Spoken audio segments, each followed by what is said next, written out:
अब अचानक ही जो ये तोड़फोड़ कर दो एक तरफा, आपने तनाव भी नहीं हुआ, कभी टेंशन भी नहीं हुआ आप पर के अंदर, इतने प्यार मोहब्बत से रहते हैं वहाँ की पब्लिक। वहाँ पे अब अचानक ही जो ये तोड़फोड़ कर दो एक तरफा। और मुस्लिम लोग मेरे पास आए थे, उनका तो हम चाहते हैं कि वहाँ के जो हिंदू लोग हैं वो खुद ही कोई इश्यू बना रहे हैं।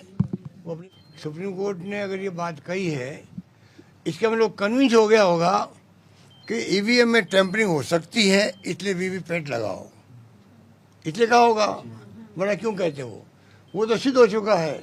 उसके बाद में भी ये वीवीएम चल रही है। आम लोगों में ये बात धारणा बन गई है ईवीएम हटे और बैलेट पेपर की तरह के चुनाव हो, ये आम धारणा देश में बनी हुई है। लेकिन दूसरा देश तो कह रहा है कि हमारे लिए ईवीएम बनाइए। और दूसरी बात ये है, एक मुल्क के अंदर क्या होता है, दूसरा जो देश दुनिया के विकसित राष्ट्र हैं, अमेरिका हो इंग्लैंड हो, वहीं पहले ईवीएम थी, हटा के वापस वो बैलेट पे आए, तो वो क्यों आए फिर? विकसित राष्ट्र क्यों आए वापस?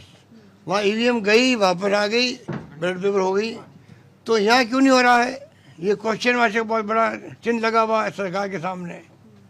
सरकार को पहले अडवाणी साहब बोलते थे, तब तो चुप रहते थे, अब हम बोलते हैं तो परवाह नहीं कर रहे हैं। तो मैं चाहूँगा ईवीएम समाप्त करो, आओ वापस, अगर दम है आइए मुकाबला करेंगे आपसे हम लोग। अब आप गुंडागर्दी कर रहे हो, बंगाल में क्या हुआ है, गुंडागर्दी में क्या हुआ है? ऐसा तमाशा होगा तो डेमोक्रेसी रहेगी क्या? लोकतंत्र कहाँ बचेगा? आपको मैं कहना चाहूँगा, पूरे देश को आपके माध्यम से, युवा पीढ़ी को भी, इतिहास माफ आपको भी नहीं करेगा कि चुप रहे तो। अभी देश में डेमोक्रेसी खतरे के अंदर है। तमाशा देख लीजिए बंगाल का, बाकी तो हरियाणा में क्या हुआ, महाराष्ट्र में क्या हुआ, लंबी कहानी है।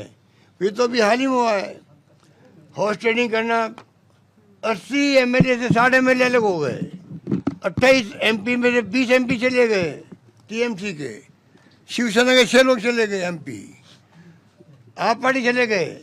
ये जो 50,000 करोड़ की जो बोलने लग रही है ना,